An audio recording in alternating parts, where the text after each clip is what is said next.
to Section 1.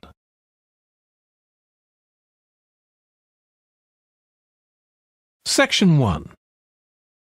You will hear a man phoning a woman who lives in an English city called Bamford to get some advice about moving to that city.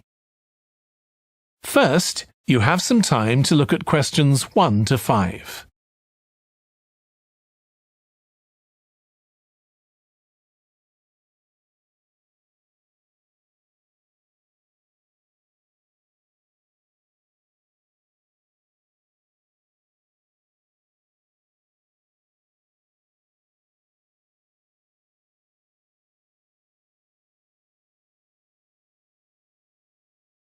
You will see that there is an example that has been done for you.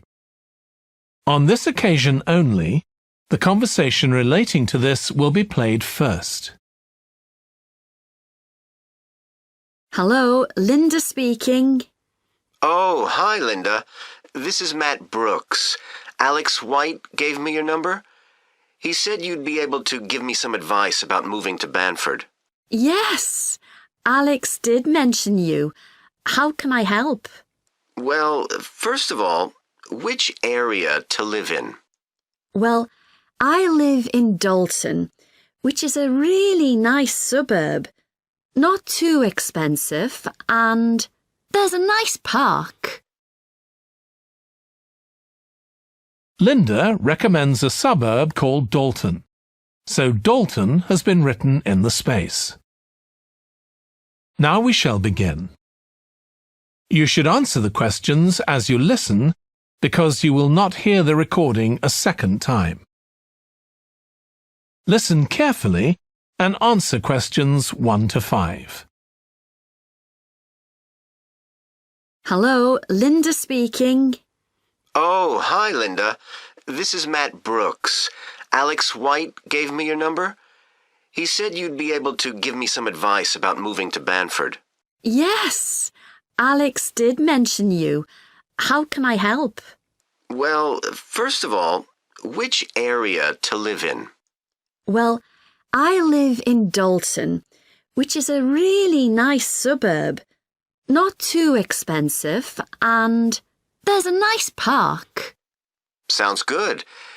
Do you know how much it would be to rent a 2-bedroom flat there? Yeah, you should be able to get something reasonable for £850 per month. That's what people typically pay. You certainly wouldn't want to pay more than £900. That doesn't include bills or anything. No, that sounds all right. I'll definitely have a look there. Are the transport links easy from where you live? Well, I'm very lucky. I work in the city centre, so I don't have to use public transport. I go by bike. Oh, I wish I could do that. Is it safe to cycle around the city? Yes, it's fine. And it keeps me fit. Anyway, driving to work in the city centre would be a nightmare because there's hardly any parking.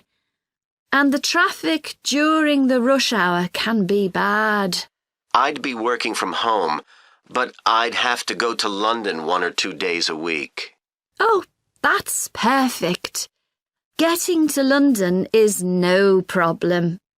There's a fast train every 30 minutes, which only takes 45 minutes. That's good. Yeah, the train service isn't bad during the week, and they run quite late at night. It's weekends that are a problem. They're always doing engineering work, and you have to take a bus to Haddam and pick up the train there, which is really slow. But other than that, Bamford's a great place to live. I've never been happier. Before you hear the rest of the conversation, you have some time to look at questions 6 to 10.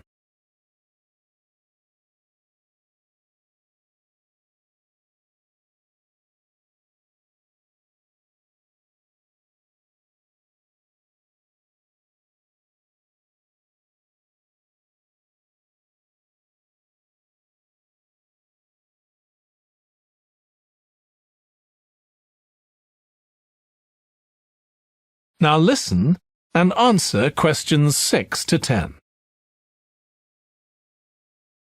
There are some nice restaurants in the city centre and a brand new cinema, which has only been open a couple of months. There's a good art centre too. Sounds like Banford's got it all. Yes, we're really lucky. There are lots of really good aspects to living here. The schools are good, and the hospital here is one of the best in the country. Everyone I know who's been there's had a positive experience. Oh, I can give you the name of my dentist too, in Bridge Street, if you're interested. I've been going to him for years, and I've never had any problems. Oh, okay, thanks. I'll find his number and send it to you. Thanks. That would be really helpful. Are you planning to visit Banford soon? Yes, my wife and I are both coming next week. We want to make some appointments with estate agents. I could meet you if you like and show you around. Are you sure? We'd really appreciate that. Either Tuesday or Thursday is good for me, after 5:30. Thursday's preferable. Tuesday, I need to get home before 6 p.m. Okay, great. Let me know which train you're catching, and I'll meet you in the cafe outside. You can't miss it. It's opposite the station and next to the museum. Brilliant. I'll text you next week then. Thanks so much for all the advice. No problem. I'll see you next week. That is the end of section 1. You now have half a minute to check your answers.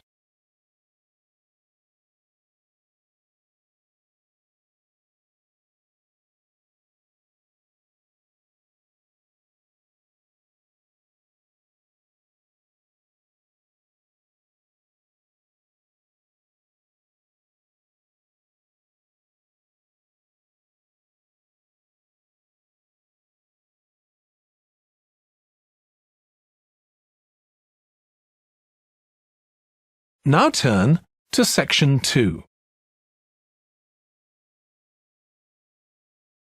Section 2.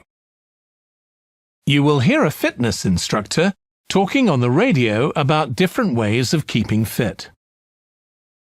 First, you have some time to look at questions 11 to 16.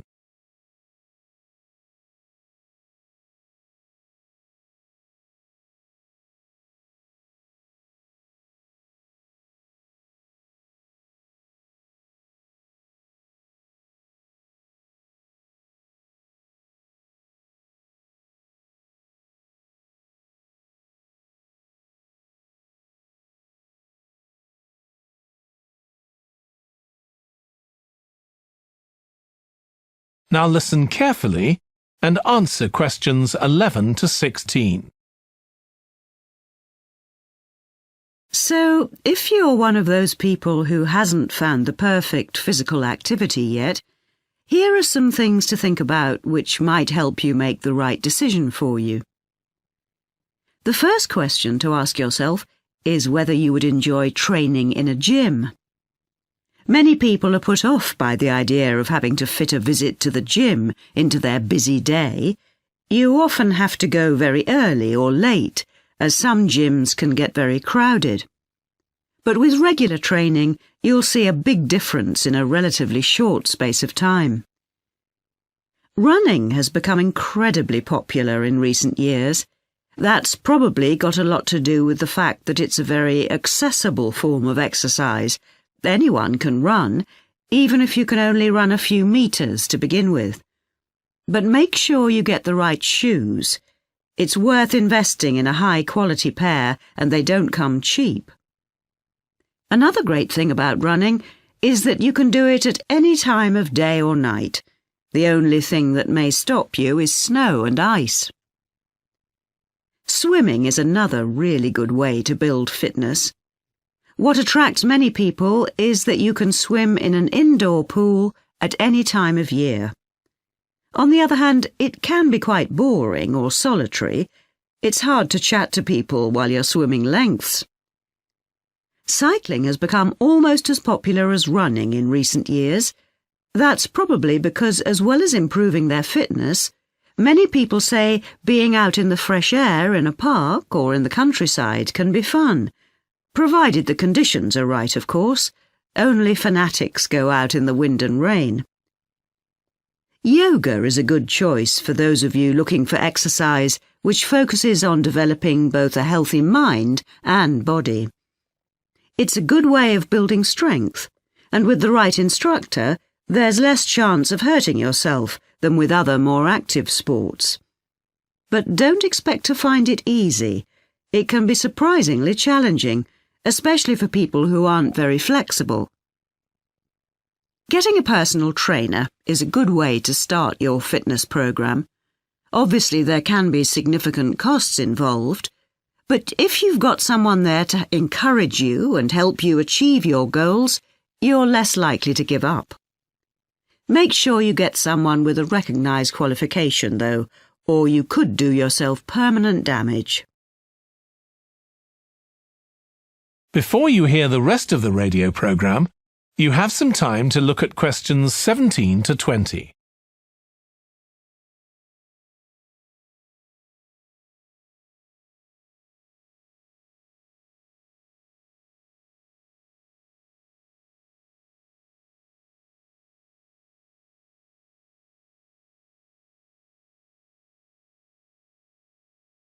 Now listen and answer questions 17 to 20.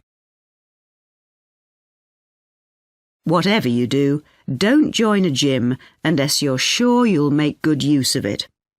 So many people waste lots of money by signing up for membership and then hardly ever go. What happens to their good intentions? I don't think people suddenly stop caring about improving their fitness or decide they have more important things to do.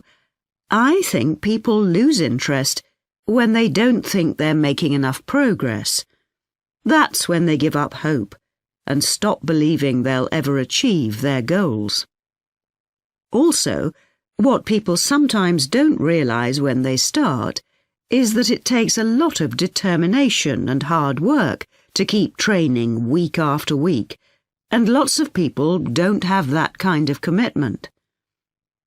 One thing you can do to help yourself is to set manageable goals.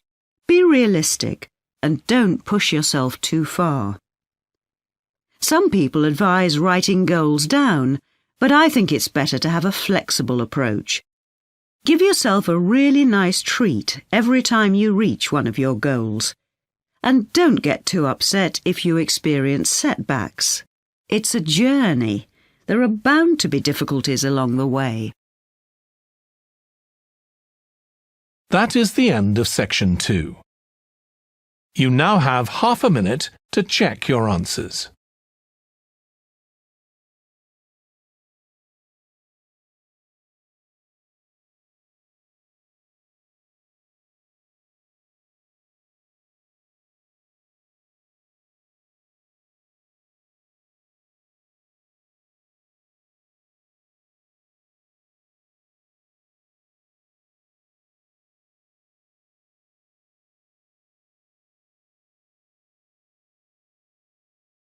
Now turn to section 3. Section 3. You will hear a textile design student called Jim discussing his project on using natural dyes for colouring fabrics with his tutor. First, you have some time to look at questions 21 to 24.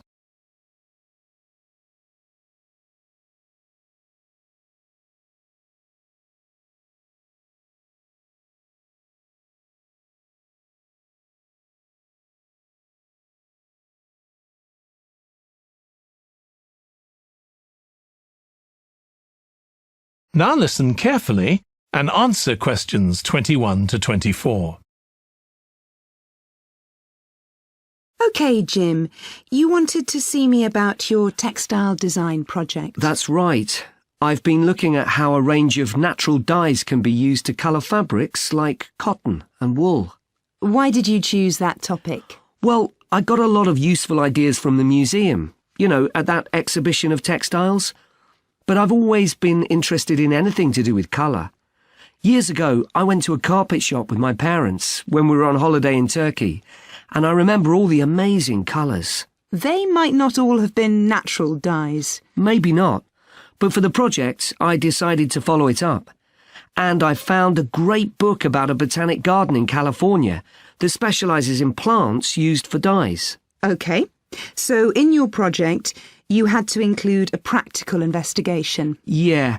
At first I couldn't decide on my variables. I was going to just look at one type of fibre, for example, like cotton. And see how different types of dyes affected it? Yes. Then I decided to include others as well. So I looked at cotton and wool and nylon. With just one type of dye? Various types, including some that weren't natural, for comparison. OK. So I did the experiments last week. I used some ready-made natural dyes. I found a website which supplied them. They came in just a few days, but I also made some of my own. That must have taken quite a bit of time. Yes. I thought it'd just be a matter of a teaspoon or so of dye, and actually that wasn't the case at all. Like, I was using one vegetable, a beetroot, for a red dye, and I had to chop up a whole pile of it. So it all took longer than I'd expected. One possibility is to use food colourings. I did use one. That was a yellow dye, an artificial one. Tartrazine? Yeah, I used it on cotton first. It came out a great colour. But when I rinsed the material, the colour just washed away. I'd been going to try it out on nylon, but I abandoned that idea. Were you worried about health issues? I thought if it's illegal food colouring, it must be safe. Well, it can occasionally cause allergic reactions, I believe.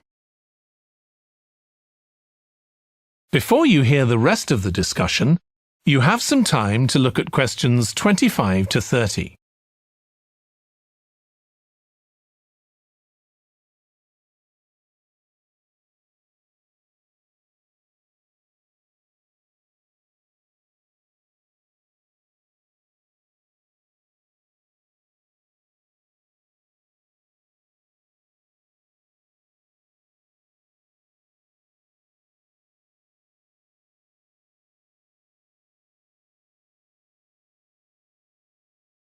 Now listen and answer questions 25 to 30. So what natural dyes did you look at? Well, one was turmeric. The colour's great. It's a really strong yellow. It's generally used in dishes like curry. It's meant to be quite good for your health when eaten, but you might find it's not permanent when it's used as a dye. A few washes and it's gone. Right. I used beetroot as a dye for wool. When I chop up beetroot to eat, I always end up with bright red hands.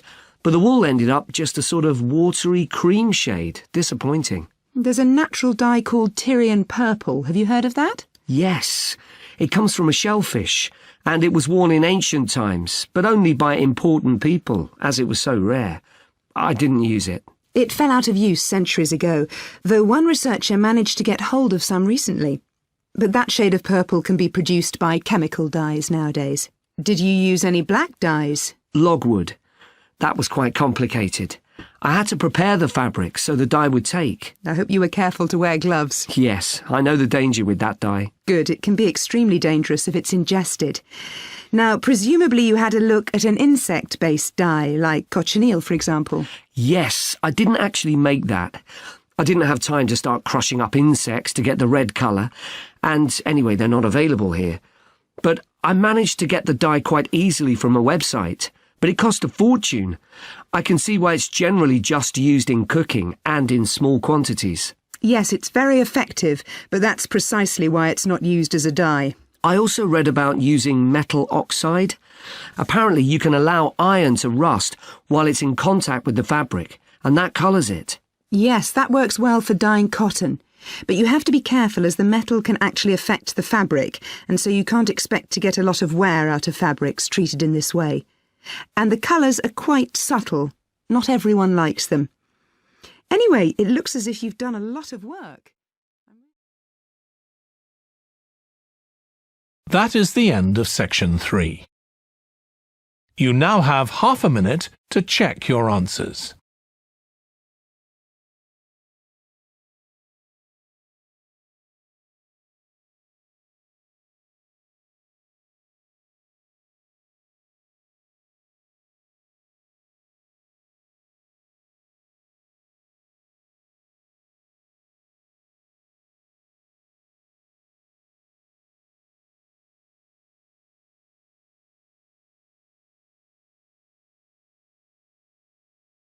Now turn to section 4. Section 4. You will hear part of a biology lecture about an animal called the sleepy lizard that is common in parts of Australia. First, you have some time to look at questions 31 to 40.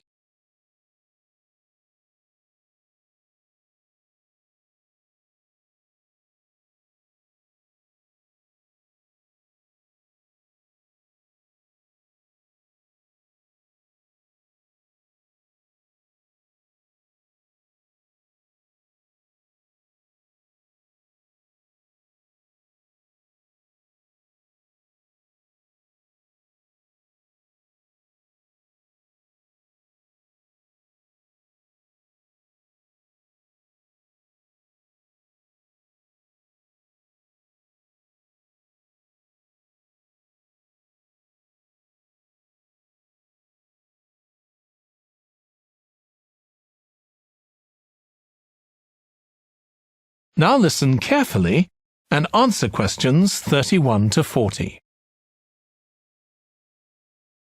Last week we started looking at reptiles, including crocodiles and snakes. Today, I'd like us to have a look at another reptile, the lizard, and in particular, at some studies that have been done on a particular type of lizard whose Latin name is Tiliqua rugosa. This is commonly known as the sleepy lizard, because it's quite slow in its movements and spends quite a lot of its time dozing under rocks or lying in the sun. I'll start with a general description. Sleepy lizards live in Western and South Australia, where they're quite common. Unlike European lizards, which are mostly small, green and fast-moving, sleepy lizards are brown, but what's particularly distinctive about them is the colour of their tongue, which is dark blue, in contrast with the lining of their mouth, which is bright pink. And they're much bigger than most European lizards. They have quite a varied diet, including insects and even small animals, but they mostly eat plants of varying kinds. Even though they're quite large and powerful, with strong jaws that can crush beetles and snail shells, they still have quite a few predators. Large birds like cassowaries were one of the main ones in the past, but nowadays they're more likely to be caught and killed by snakes. Actually, another threat to their survival isn't a predator at all, but is man-made. Quite a large number of sleepy lizards are killed by cars when they're trying to cross highways. One study carried out by Michael Freak at Flinders University investigated the methods of navigation of these lizards. Though they move slowly, they can travel quite long distances. And he found that even if they were taken some distance away from their home territory, they could usually find their way back home as long as they could see the sky. They didn't need any other landmarks on the ground.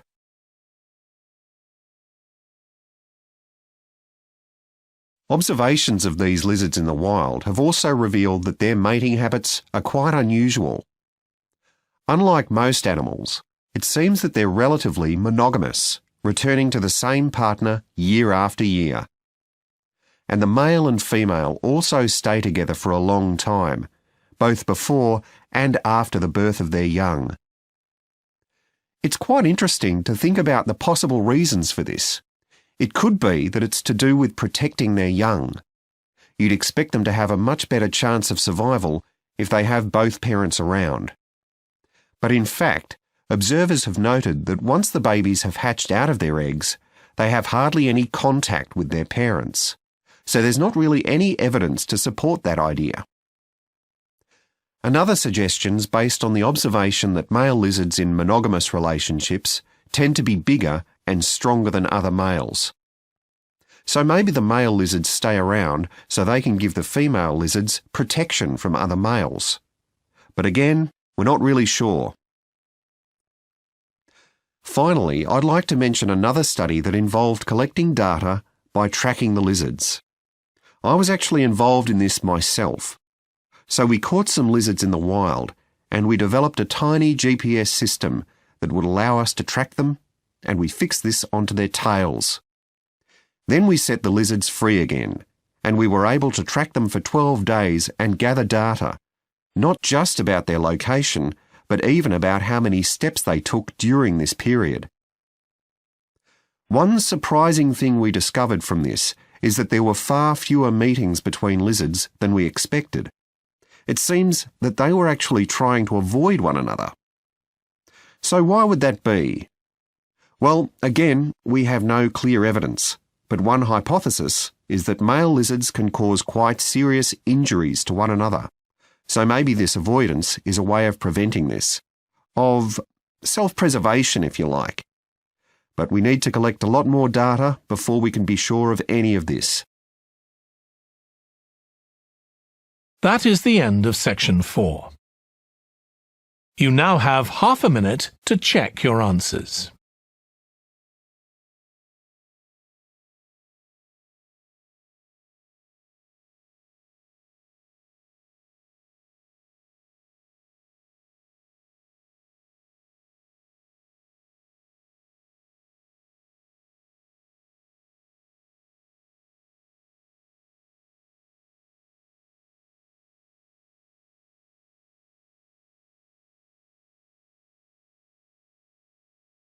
That is the end of the listening test. In the IELTS test,